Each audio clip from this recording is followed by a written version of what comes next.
this geek power. You wish you could just take the amount of energy and bottle it and then give it to Hollywood executives to drink. It'd be good. I'm obviously here to introduce District 9, a film I'm very, very proud of. But just before I get underway with that, I know that you're probably going to have a lot of questions about The Hobbit.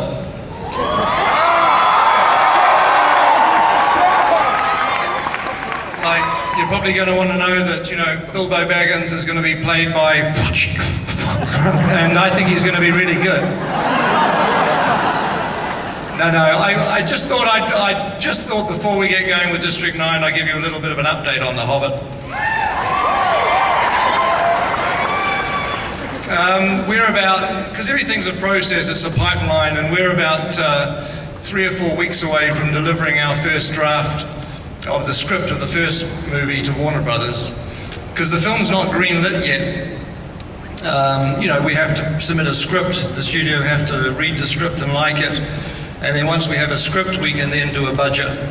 And we have to figure out how much the films are going to cost, and the studio have to then agree and greenlight the movies. So there's a process that we haven't really even got to the point that we're greenlit yet. So if any of you want to see The Hobbit, you know, you could drop Warner Brothers a line and encourage them to be kind to us.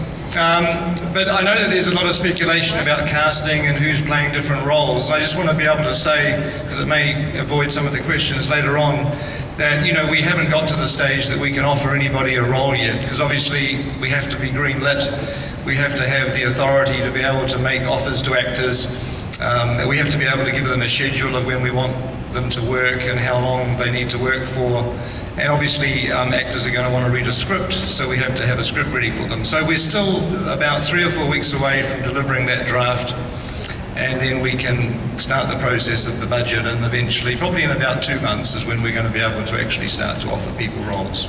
So despite everything you might have read and all the gossip and everything else, they literally, honestly, have not offered anybody a role in the film at this stage. We are doing 2 movies, just to clarify that The Hobbit... Obviously, knowing Neil, we actually did like a live job. It was 2005. Which I produced for him at that point. So the concept resonated with me. We had a lot in common, you know, having with a very similar emotional kind of feelings around what we'd grown up with in South Africa. So I think when it came to actually shooting it, it was a very normal situation actually. I never felt nervous or stressed or pressured. You know, the Peter Jackson part was the really weird thing where you're sort of making this little movie with no money and a shoestring, and the next thing, you know, Peter's going, here you go, come and make it. That was the part that was kind of like, you know, a little intimidating. It was inspiring, and it was humbling at the same time, you know. To go through that, you're kind of inspired because where the industry's going, you really feel like you can, it's easier to make things nowadays. It means it's more competitive, but you can get seen and you can get